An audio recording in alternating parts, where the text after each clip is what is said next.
The broadcast is now starting. All attendees are in listen-only mode. Good afternoon, everyone. My name is Alice Stushek, and I'm with the U.S. Department of Energy's Better Buildings Initiative. Welcome today to Session 5 of the Better Buildings ESPC webinar series, Evaluating ESPC Project Results. I'd like to welcome you to this fifth and last session of this webinar series. It has explored the tools and resources of DOE's Energy Savings Performance Contracting Toolkit. Today's session will take a look at the resources available to help project owners evaluate the results of their ESPC projects and to find ways to communicate those great accomplishments with others, to staff, up the management chain, and out to the community. In that way, not only can project owners document the energy and cost savings realized, but they can verify the ESPC guarantee and reinforce the success to key decision makers and the public, which will build in support to tap into the next time the possibility of an ESPC project comes up. We have an exciting hour planned for you today, and I am pleased as the moderator to welcome three distinguished experts in their field, bringing you informative presentations with practical tips and maybe some new ideas for how to use MMV data in a strategic way. The idea for this webinar series began with DOE's ESPC Toolkit, so I will start us off with a quick introduction of that resource and specifically the section on evaluating the results of ESPC projects, where you will find tools and resources that we'll be discussing today. I won't spend more than a few minutes on that, as many of you may have joined us for earlier webinars and so are already familiar with it. Instead, I'd like to devote most of our time today to the topics listed on this slide so that our panelists will bring to you. We will leave a few minutes at the end to answer your questions. Before we get started on our program, please note that we will hold questions until after all the presentations are done. Please send in your questions through the chat box on your webinar screen throughout the session today, as soon as they occur to you, and we'll try to fit in as many as we can. This session will also be archived and posted to the web for your reference. And now I will set the stage for our evaluation discussion today and introduce DOE's ESPC Toolkit. Recognizing ESPC as an opportunity for the public sector to enable energy efficiency retrofits, several years ago, DOE began offering regular assistance to expand access to ESPC for those interested in leveraging it. In 2014, DOE launched the ESPC Accelerator. It was one of the very first of several initiatives to enable energy efficiency in specific areas. So let's take a look. It was a 3-year partnership that ran from January 2014 through the end of 2016. As you see, there were 25 partners. Of those, there were 18 states, 6 cities, and 1 school district. And the goal of the accelerator was to support all of those partners in making ESPC investments of $2 billion. And partners exceeded even that ambitious goal, I'm happy to say, investing $2.1 billion in retrofit projects in the MUSH market, which includes municipalities, universities, schools, and hospitals. You can take a look at your leisure at the areas of activity that are listed here that were part of the accelerator, but today I would like to focus on that final area there, Area 3, resolving individual ESPC barriers. Each partner elected one barrier to ESPC investment to work on and resolve over the accelerator period. Very often, the barriers identified by partners were common to those of other state and local governments, and accelerators then adjust the solutions after the program and to be universally applicable and make them available to other public organizations when they face the same barriers. The solutions then form the basis of what is now known as the ESPC Toolkit. And here you see the homepage and the link at the top of the slide. DOE combined solutions coming out of the accelerator with other ESPC resources that we knew were significant, combined them into one package, and then to make navigation as easy as possible, the toolkit is structured along the lines of the ESPC decision-making process that we heard from our state and local partners. Thus, you see the categories here of considering ESPC, then implementing, establishing, expanding, and then finally, but not least importantly, evaluating ESPC. And today, of course, we are here to focus on the section called Evaluating ESPC Project Results. This section is a small library of resources to provide users with the actual technical guidelines for measuring and evaluating energy savings in an ESPC project. It also takes MMV one step further to evaluation, which appears in the name of the toolkit section. Over the next year, our plan is to evaluate how to build out additional resources on both of these perspectives or dimensions of MMV. In this section, we emphasize that broader evaluation of project results is very important. Absolutely, it is important to measure the energy savings of ESPC projects and verify them. That data tells you your project is successful and helps you document the project guarantee. But after that, it is also important to share that information further. In a sense, to be a champion for that project, and even more broadly, for ESPC. In other words, whether you are required to report on project results or not, it is a good idea to compile the successful results and share them with management, with other staff in your office, and more broadly with the general public to show how ESPC is working for them. The next time you have a project idea and want to complete it using ESPC, management, staff, and the public, who all have some role in supporting ESPC, will remember the successful results that you show them today. And of course, it doesn't hurt to remind them when that day comes. And now I would like to pass the floor to the first of our presenters today, Bob Slattery of Oak Ridge National Laboratory, who is in fact one of the authors of the tool he is about to present, the MMV Guidelines 4.0. He'll talk to us about this helpful document. Many of you might already be familiar with it or might already be actively using it. Bob, welcome, and please let me know when to advance your slides. Okay, thanks so much, Alice. All right, we'll go to the first slide. And so as Alice mentioned, I'll be covering a few highlights. We'll go to the next slide, Alice, please. Covering a few highlights on the Department of Energy's Measurement and Verification Guideline version 4.0, which can be found on the Better Building site as shown here. The guidance comes out of DOE's Federal Energy Management Program, or FEMP, and it provides a framework for structuring M&V within performance contracting projects. This latest version of the guidance, however, has been largely defederalized to make it more applicable across various sectors, and I'll highlight some of its content here today. So let's go to the next slide. So to bring a little context to the history of how we developed this guideline, we can first look at how M&V is integrated through the federal ESPC process. We've long operated under a 5-phase approach, with M&V playing a role in 4 out of these 5 phases as shown here. Note that discussion of M&V enters the process early, right after selecting an ESCO.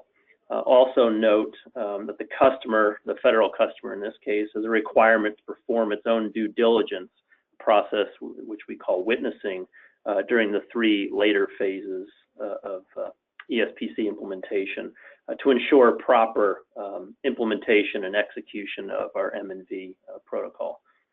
So as I'll cover in the following slides, the M&V guideline provides a framework for developing an M&V approach for a given project, but it also provides a reporting structure to document adherence to that approach, which will prove valuable in overall portfolio monitoring. We'll go to the next slide. So getting into a little bit of detail of the guidance itself, this slide here shows the high-level structure of the guidelines. Guidelines start with an overview of M&V implementation across the various project phases, as we just discussed. A key element of the guideline is a section on risk and responsibility. And later I'm going to cover a risk and responsibility performance matrix that comes from this guideline. There's a section that goes through the basic mechanics of the various options we all know as A, B, C, and D, followed by a section that gets into the discussion of how to select from those particular options. New to the guideline are specific M&V approaches for 19 different energy conservation measures or different examples.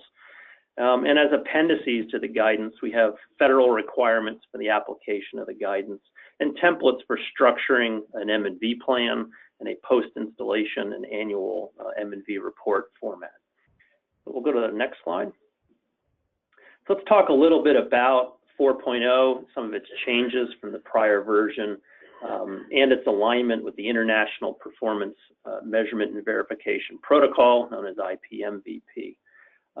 So in general, the document now is a bit more condensed than it used to be. A lot of auxiliary sections have been moved out of the document as standalone components on the FEMP website. And as I mentioned, we defederalized it. We really changed the language and the tone to be applicable across all market sectors and pushed all of the Fed specifics into the appendix that I mentioned previously. With respect to the different options, those options A, B, C, and D, we've strengthened the option A. It has wide application in the federal space. It accounts for about 60% of the verification of 60% of the savings in our projects in the performance period. And we've strengthened this by recommending that there be some annual measurement of a key parameter. A nice example would be if you had a boiler measure, that at least annually you come back in, let's say, and measure the efficiency of it to ensure that it still has this operational verification, which is an IPMVP concept. So we've tried to align a little bit more with IPMVP. Option C, we're actually stressing shorter term use of that particular measure. Like IPMVP, it acknowledges that that approach can be challenging in later years just due to changes in facility. So we actually recommend that only be used in a few years of performance period and then shifting to another technique.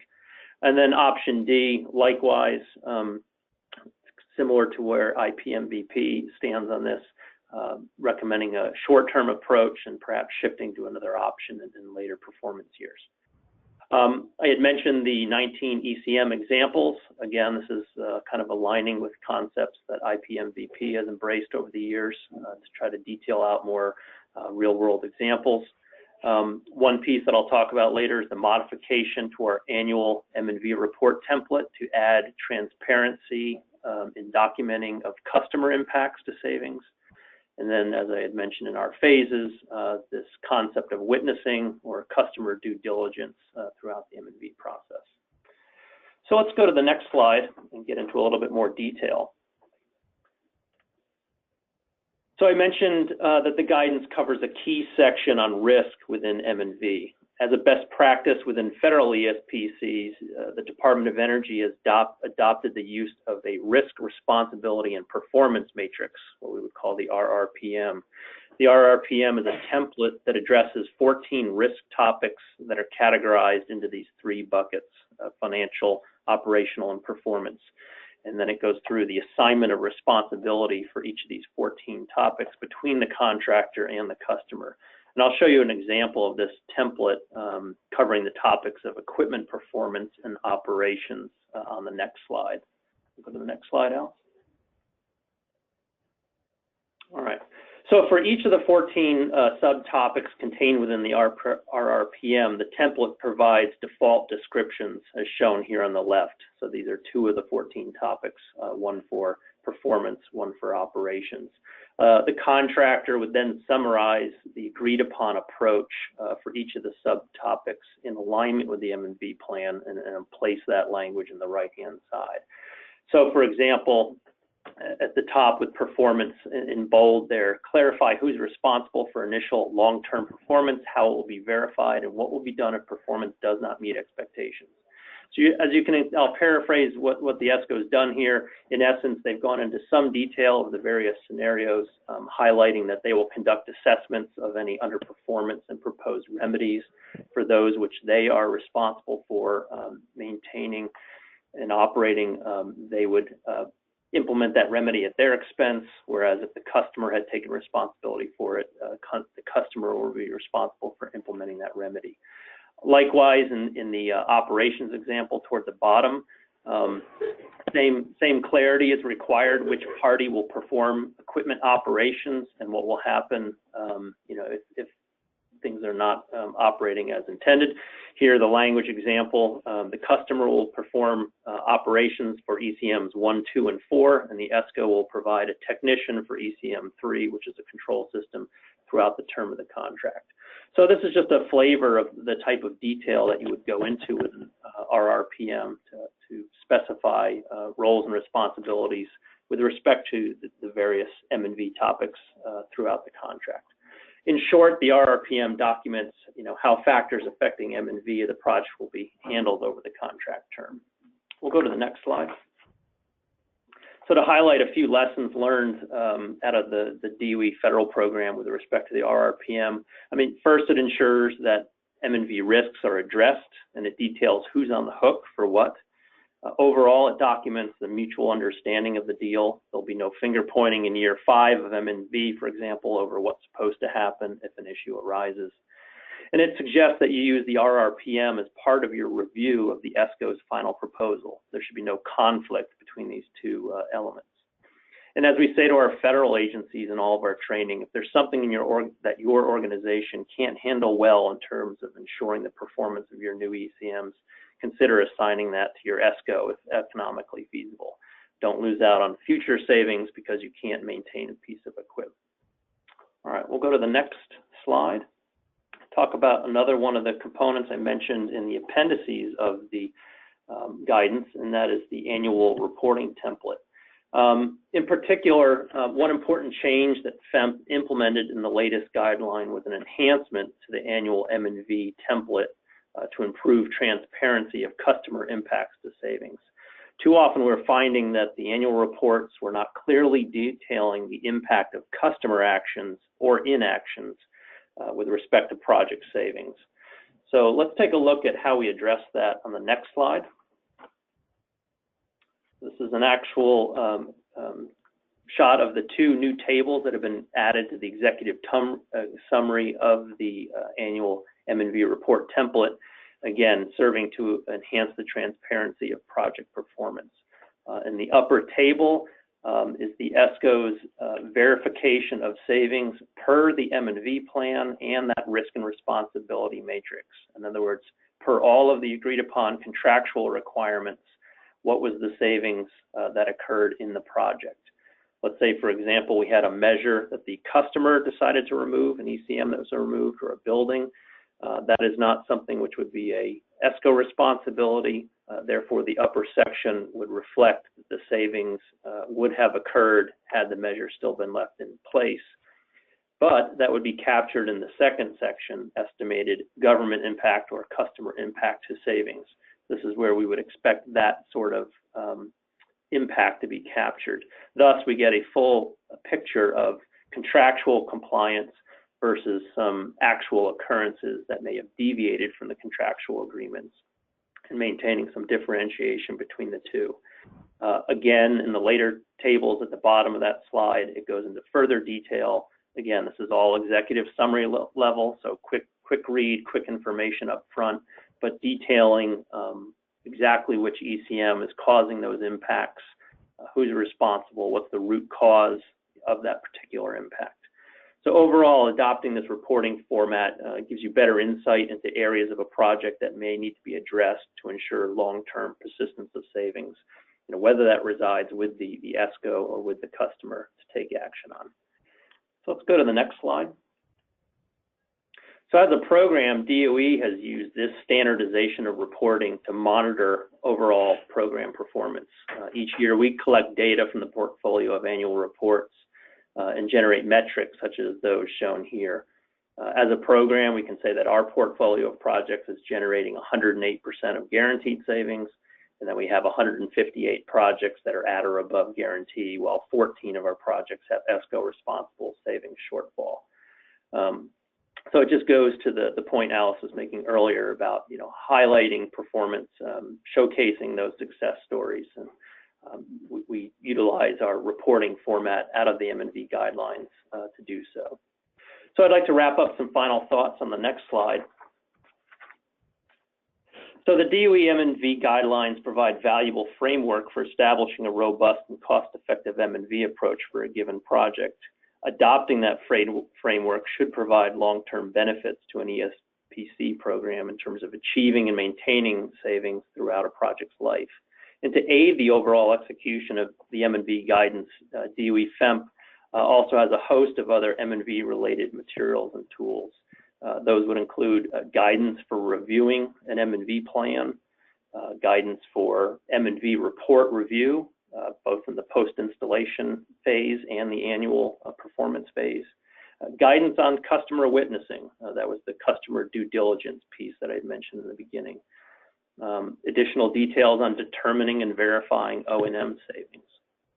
And then an important tool that we utilize and implement across all of our projects is the energy escalation rate tool. Although this is utilized earlier in the MMV process, it's helpful in setting escalation rates for your utility cost assumptions throughout the project's performance period.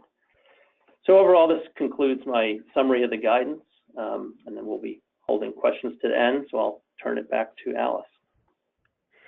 Thank you very much, Bob. Appreciate it. I have your contact information on the screen for those that might come up with questions after the webinar. And now, that's all very important information to know. And now we will take a look at the second set of resources in the evaluation section, the benchmark sheets.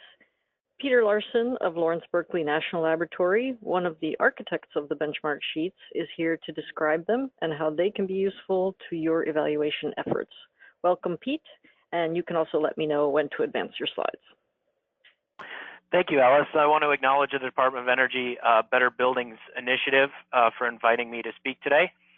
Alice, if you want to hit the next slide.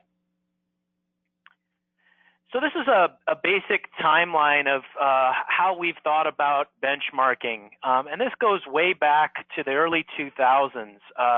Berkeley National Lab has been tracking the performance of ESPCs and non-ESPCs since, well, roughly 20 years ago. And we first started collecting project level information through a partnership with NAESCO, the National Trade Association for ESCOs. And this work was originally funded by the Office of Weatherization and Intergovernmental Programs, WIP. After the ARRA period, the American Recovery and Reinvestment Act, we were receiving a lot of requests from state and local governments, federal agencies, to provide information about how successful ESPC projects were doing over time. And we got requests that range from what's the typical installation cost per square foot to, something like what's the simple payback time? How long would a project typically take to pay back? And so we had some discussions with DOE, and the Office of Weatherization and Intergovernmental Programs sponsored the development of some benchmarking sheets, which I'm going to talk about in a second.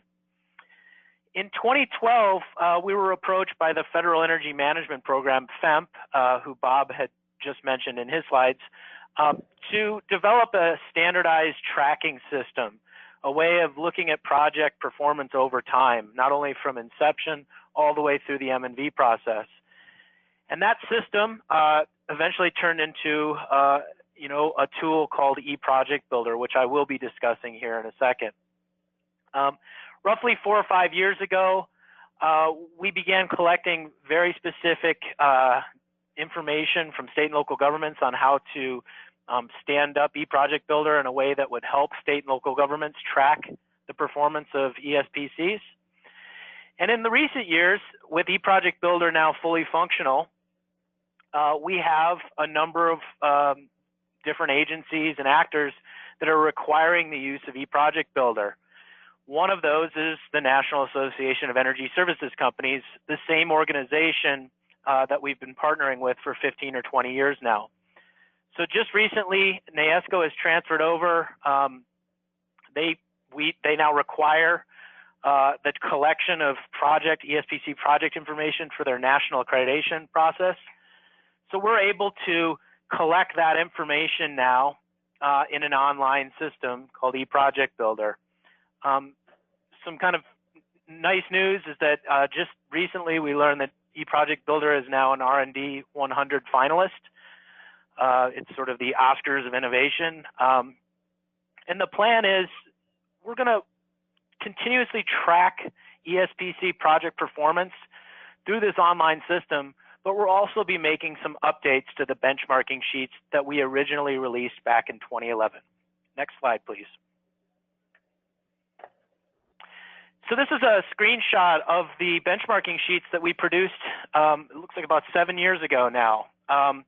We were able to run some analyses on what we called at the time the LBNL NAESCO database of projects. This is the predecessor to eProject Builder. It was not online. It's all been done behind the scenes. We have more than 6,000 ESPC projects in this database. And we were able to run some queries and some statistics on this database and produce some useful fact sheets, or what we're calling benchmarking sheets, for prospective customers of ESPCs. These fact sheets included statistics on the range and median of project installation costs per square foot, annual saved energy in BTUs, annual saved electricity in kilowatt hours, the percentage savings each year relative to some baseline, and also simple payback time. Roughly how long does the project take to pay back? We created benchmarking sheets for 6 different what we call market segments: federal government, state and local government, K through 12 schools, universities and colleges, healthcare, and public housing. We conducted an analysis of projects that were completed between 1990 and 2008. These benchmarking sheets, as Alice discussed earlier, were part of the original ESPC Toolkit, and they still are up on the website, both the ESPC Toolkit website as well as our own Berkeley Lab website. Next slide, please. So I wanted to talk a little bit about where we're heading. So I talked a little bit about where we've been. We had what we called the LBNL NAESCO database of projects that were these were projects primarily collected through NAESCO's national accreditation process. And we used that data to create the benchmarking sheets that you see today on the ESPC Toolkit website. We have been authorized by the Department of Energy to update these benchmarking sheets to include more recent projects in our analysis. So we are going to still use the LBNL NAESCO database of projects, but we're going to explore projects that were completed between 1990 and 2018, featuring projects that have been completed in more recent history in the last 5 years or so. We will be producing both PDF files of the benchmarking sheets, but also we have what's called a benchmarking page on eProject Builder that shows the results from some of these analyses of the old database.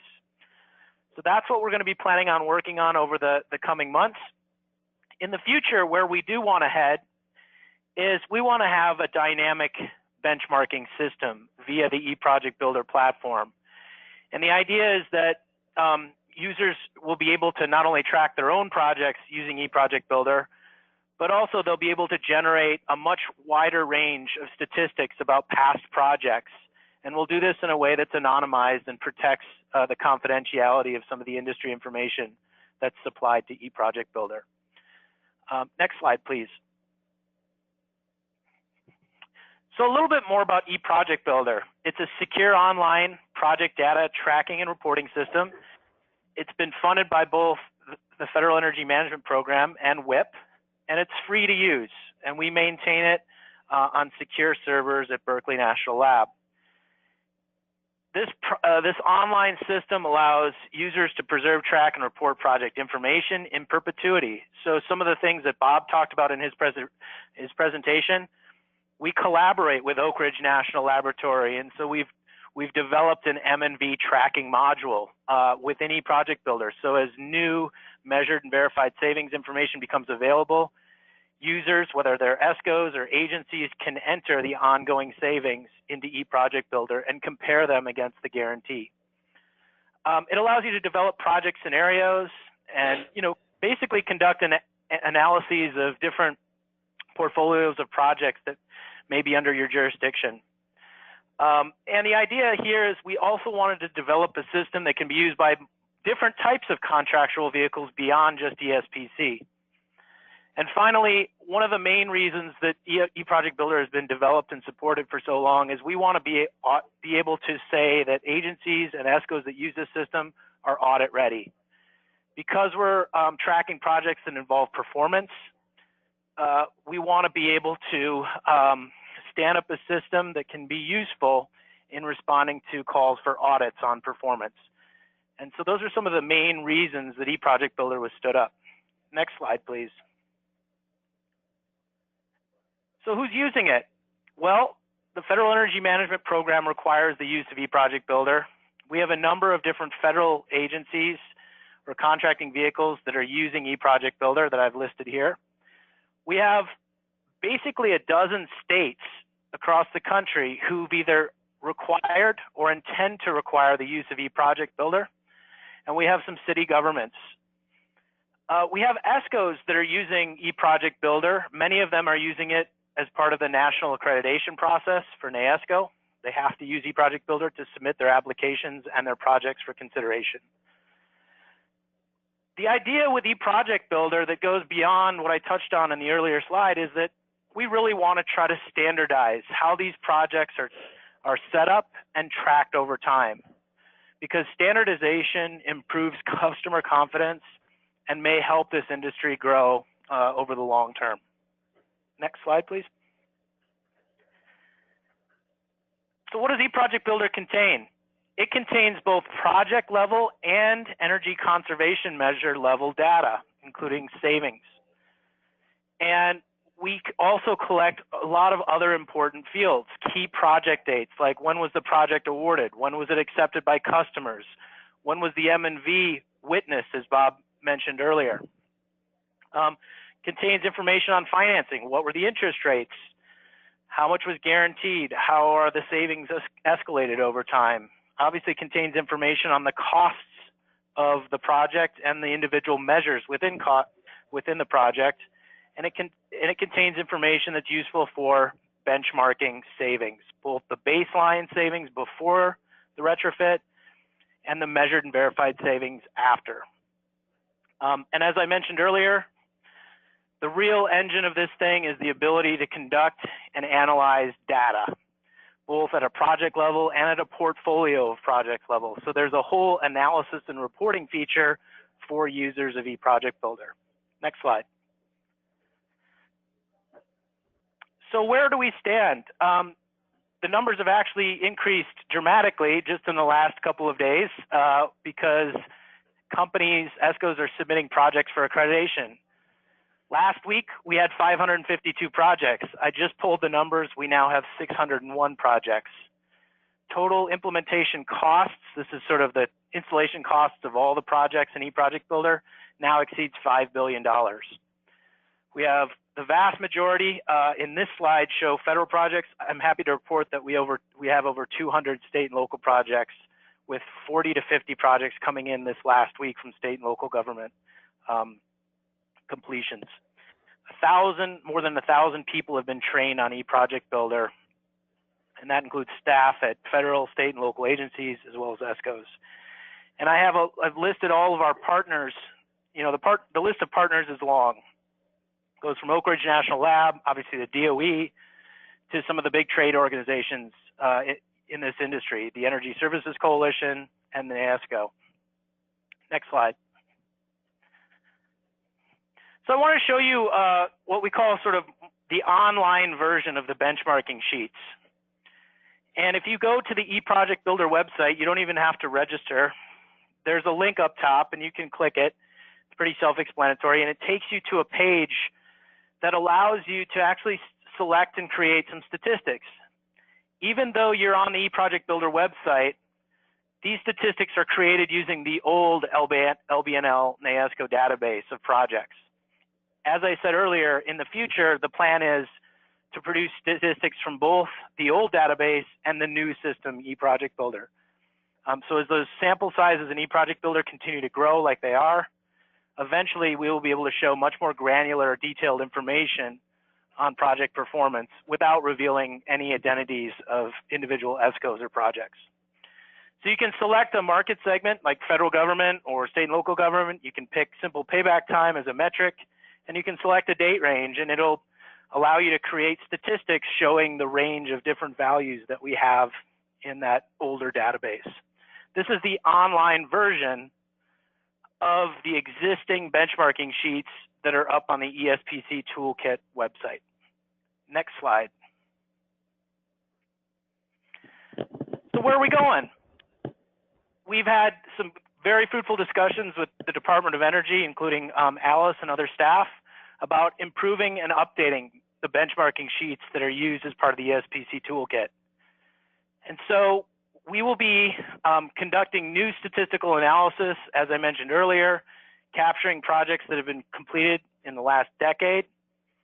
We'll be producing PDFs that will be uploaded to the ESPC Toolkit website.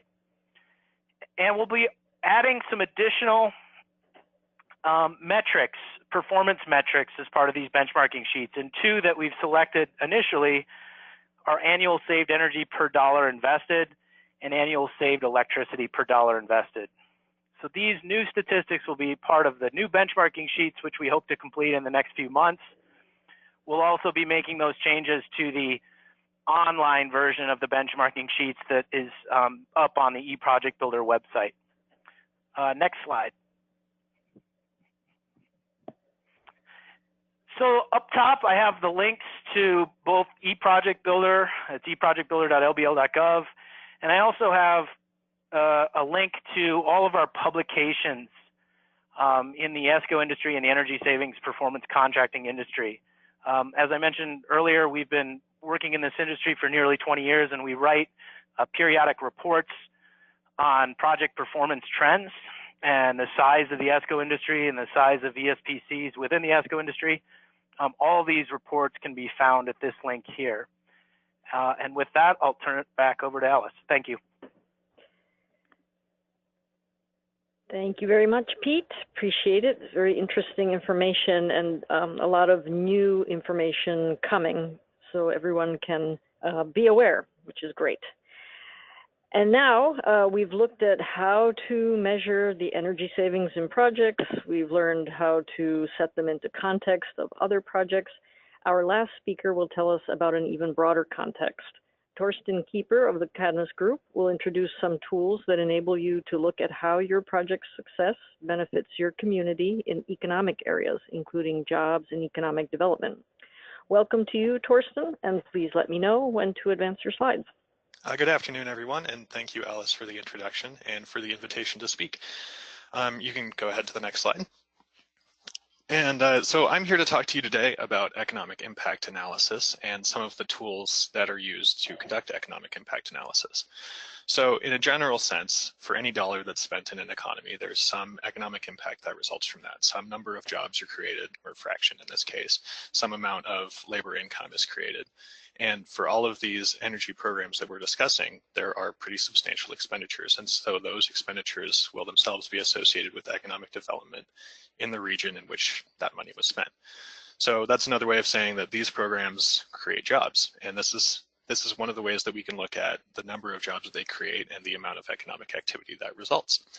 So I was hinting at this already, but economic impact analysis provides an enriched perspective of program benefits. It can enhance cost effectiveness reviews, and I'll provide an example of that later. And can also be used for positive messaging to stakeholders, regulators, investors, customers, and policymakers. It also gives the opportunity for improved resource planning. At Cadmus, we often do economic impact analyses associated with demand side management, conservation potential assessments, and also as to evaluate programs once they've already been conducted. Next slide, please. So the three primary tools that exist for analyzing economic impacts are RIMS-2, which stands for the Regional Input-Output Modeling System, and that's a set of regional input-output multipliers published by the Bureau of Economic Analysis. The next is Inplan, which stands for Impacts for Planning, and that's by a company called the Minnesota Inplan Group. And it's a static regional economic impact model, which is essentially a step more advanced than the RIMS2 multipliers. And then the final model that I'll discuss is what's known as Remy Pi Plus, and that stands for Regional Economic Models Incorporated Policy Insights Plus. And this is a dynamic tool, which again estimates regional economic impacts and can also forecast impacts out into the future. Next slide, please. So starting off with RIMS2, on the benefits side, it's definitely the easiest one to use. It's a fairly simple methodology. You purchase a set of multipliers from the BEA, and you apply your program expenditures to those multipliers, and you end up with economic development impacts. It's also the cheapest tool available. For a single sector, the data is actually free, and then multi-sector and multi-region data sets from the BEA cost, I think, $275, relatively cheap. And finally, these are pretty transparent models. The modeling itself is done in Excel, and it's straightforward mathematics. It's easy to explain to policymakers and other stakeholders. And again, it's Excel-based, so it's something that can easily be provided to someone to show how the model works, demonstrate how these results were achieved. But again, since I mentioned it's the cheapest option, there are some limitations that come with that as well. The first is accuracy. And this, again, is primarily related to the simplicity of the model. Since RIMS provides the opportunity to compare different scenarios against each other, or while it does provide that opportunity, the accuracy of individual scenarios can be called into question because of the sort of lack of granularity in the data that builds up a RIMS model. And one of the issues is that the three different types of multipliers that are available are unavailable in RIMS at the sector level. So you can only produce aggregate results using those multipliers. Another limitation is that these represent static economic conditions, which is another way of saying that this is the data that you use for this model represents a snapshot of the economy in a certain year. And there's no mathematics built into this model to account for dynamic changes in the economy. And an example of that could be price responses. So for any level of change in final demand to an industry, there could potentially be a change in price for that good. And that change in price might itself affect consumption of that good. Well, a model like RIMS2 just is not capable of accounting for that. Finally, RIMS is a single region model, and so there are some geographic limitations as well. One thing that some of the more advanced models offer is what's called multi-region input-output analysis, where interconnections and relationships between non-contiguous geographic regions can be analyzed in a single model. So any sort of feedback between those regions is just something that RIMS2 is unable to capture. And the final thing, which I hinted at a little bit earlier, is the time dimension. RIMS, again, is a snapshot of the economy at a single point in time, and thus impacts over a series of years, and in particular, impacts associated with energy savings, which accrue over multiple years, are more difficult to model in something like RIMS than would be in other alternatives. Next slide, please. The next model is Inplan, and as I said already, that stands for Impacts for Planning. Inplan was actually developed originally by the US Forest Service in the 1960s and was originally designed to aid in planning decisions related to natural resource management and public land management. It was spun off a little bit later to a private organization and is now run by a company called the Minnesota Inplan Group, or MIG for short. So the benefits on this is it's, again, a very simple model. It comes with a graphic user interface that helps you, figure out where your inputs need to go and allows you to modify individual sectors. It's still one of the cheaper models. I mean, it's really in the middle as far as cost is concerned, but an Inplan data set will cost between $1,000 and $3,000 typically, unless you're buying some of their really detailed, very granular data. Geography is a benefit here as well. Inplan is the first of our modeling offerings that can do what's called multi-region input-output analysis, or MRIO for short. And so this can give you the opportunity to take into account interactions between non-contiguous geographic regions, which you are unable to do in RIMS. Inplan also is the best model as far as granularity is concerned. Inplan offers sector level impacts for each of the, I believe, approximately 550 sectors included in the model, and that's by far the most individual sectors that can be analyzed. Inplan even includes, I want to say, 11 different utility sectors, one for natural gas, one for water utilities, and then 9 for the different generation and transmission and distribution sectors for electric utilities. And finally, Inplan is, again, a fairly transparent model. All of the analysis and aggregation of inputs is done in Excel in the first place, and results can be fairly easily traced back through the model and explained to policymakers. On the limitation side, I've also put cost because it's a decent amount more expensive than RIMS 2, even though it's a far cry from the cost of a model like Remy. And again, Inplan represents static economic conditions, so it again represents just a snapshot of the economy in a single year in time and is unable to account for any sort of dynamic economic equilibrium conditions. And finally, again, their Inplan has no time dimension and doesn't include any sort of forecast of labor mobility or something like that that might be included in Remy. Next slide, please. So finally, I've been hinting at Remy for a while now, and so we'll discuss it. Remy's benefits, its primary benefit, in my opinion, is that it offers dynamic economic conditions, which is to say that any sort of changes in prices, any sort of change in labor mobility, labor productivity, expenditures in a single sector or group of sectors will lead to some re-equilibration within the economy, and Remy is built in such a way that it is able to take those into account. It includes forecasts of labor mobility across any of the regions that you specify, some dynamic equations to kind of model how those things happen in the back end. It also includes econometric forecasts for certain aspects, and some of these things can even be modified if you have specific information about, let's say, the production mix for a very specific subset of a specific industry. You can actually modify the production function for that industry to reflect the specific scenario that you're modeling.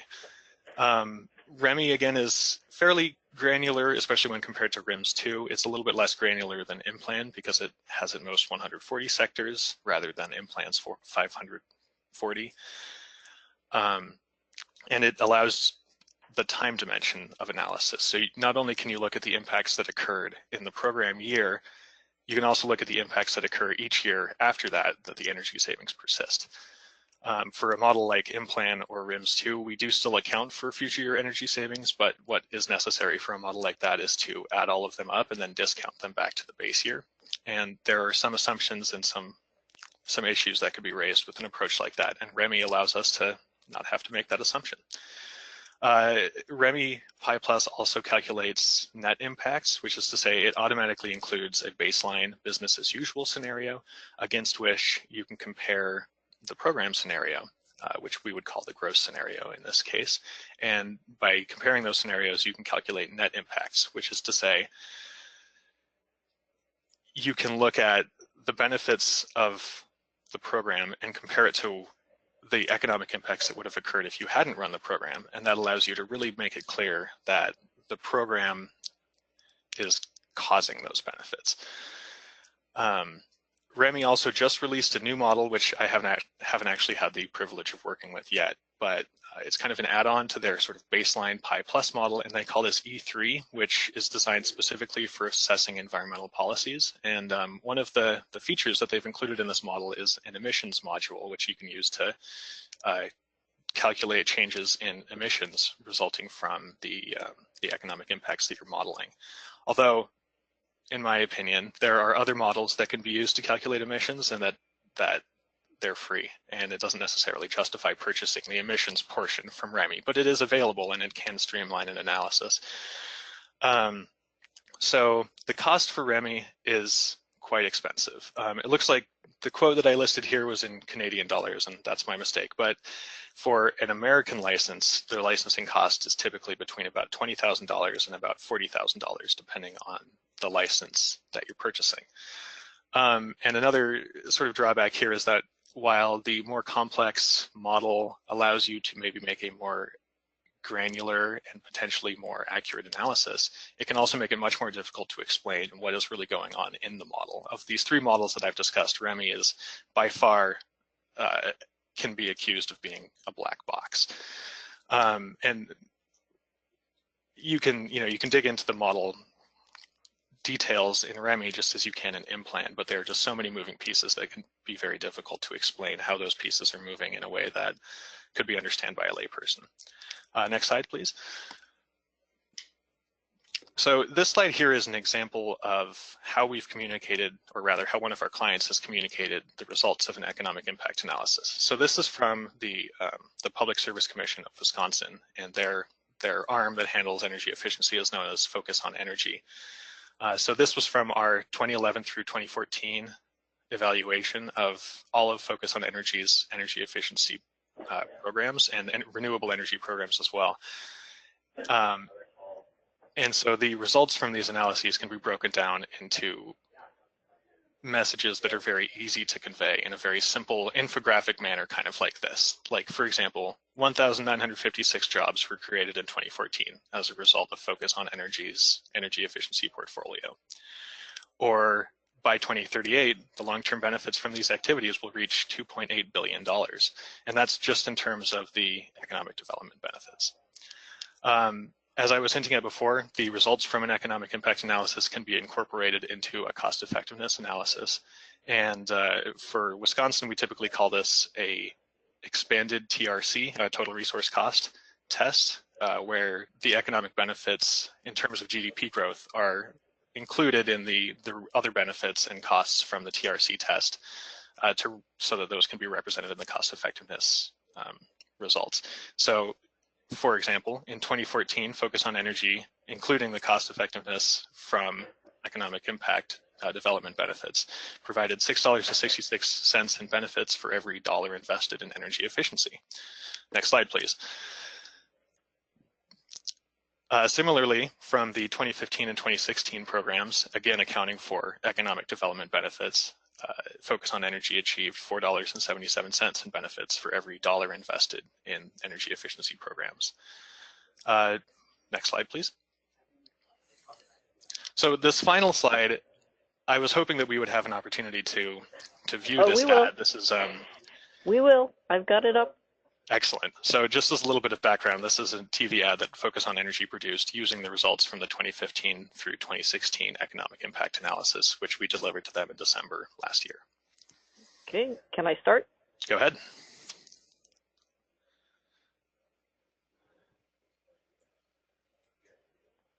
We won't have audio, I suppose, if there's audio. Yeah, there is a little bit of audio, but I think the images should convey it.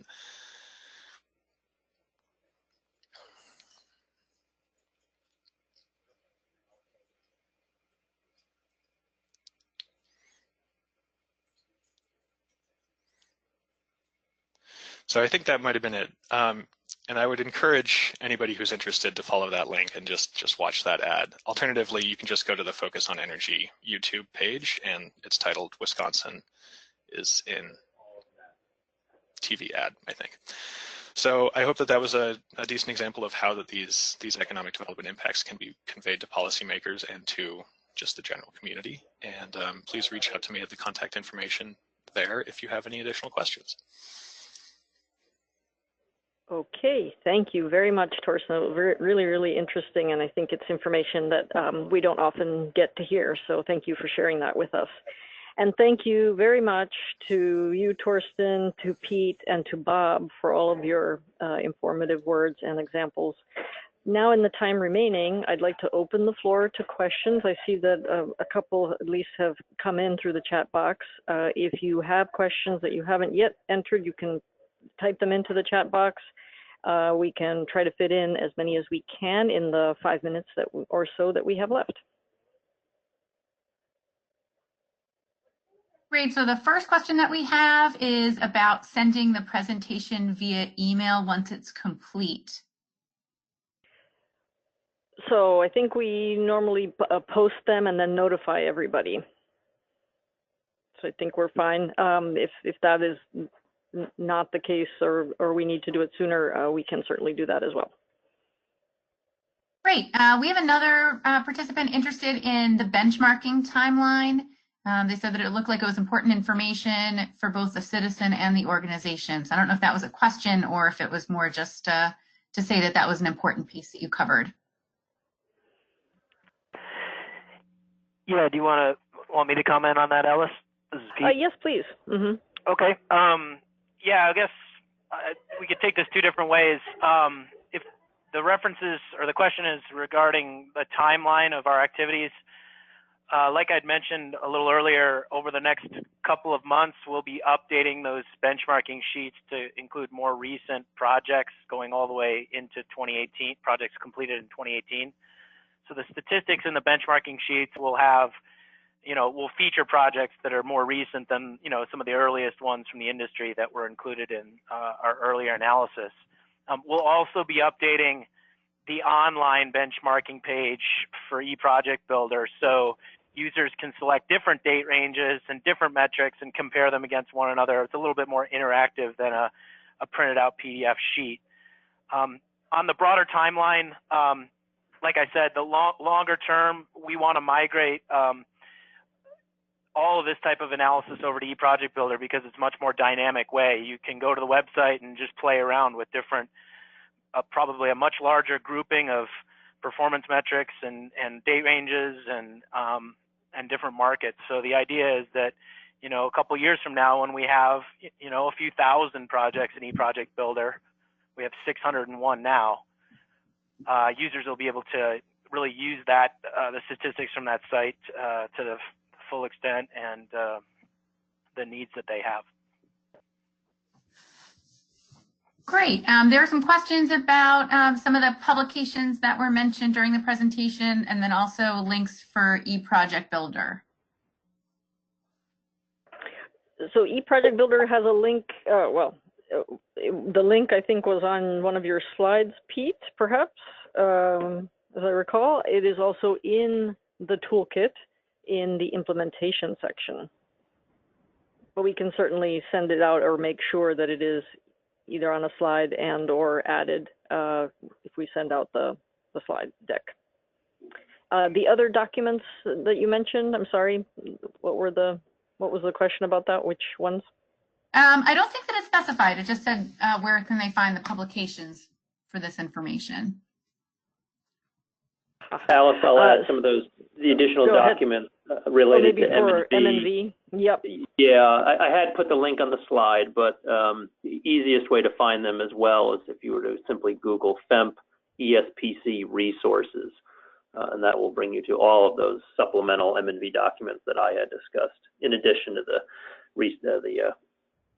website, where the MMV guidance is found. Great. Okay. And another question we had was about programs in the state of Connecticut, and in particular, they're running into a lot of issues getting the older homes up to date with energy weatherization. Mm-hmm. So I am not sure where the call or the participant is from, which office, but I would suggest that the best source of information for that would be the State Energy Office. And so that is, I'm not sure which agency that's in. However, it is, if you Google also NASIO, or the National Association of State Energy Officials, there's a map, and you can click on Connecticut, and it will bring up contact information for the State Energy Office. Wonderful. I think those are all the questions that we have. Perfect. So with that, I would encourage you, if a question comes up after this webinar, we're all happy to receive those. You can contact us at the information that was included in the slide deck. And I would also like to thank everyone for spending this hour with us today. And please join me in giving a big virtual round of applause to our three speakers today. Let's see, the contact information we already had, and you will also receive the email notice with the when the archive of the session is available today. That will include the slide deck as well as a transcript of the presentation. And we also talked about perhaps sending out the slide deck depending on if that is posted there or not. And in the meantime, I would also like to invite all of you to visit the ESPC Toolkit at the link that was on slide 5 of the presentation. And there you could also get to a lot of the other publications that you're looking for if you have time to kind of poke around in the different sections. We hope that today's session gave you a good understanding of the resources that are available in that toolkit as you consider how to evaluate the results of your ESPC project, and also how to share those results with your stakeholders, policymakers, other decision makers. I'd like to sign off on behalf of the Better Buildings ESPC webinar series, ending with this session today. You will find all 5 session presentations and transcripts on the Better Buildings Solution Center, and you can follow up with any of us, again, as I mentioned, for more questions in the future. Thank you very much, everyone, and have a great day.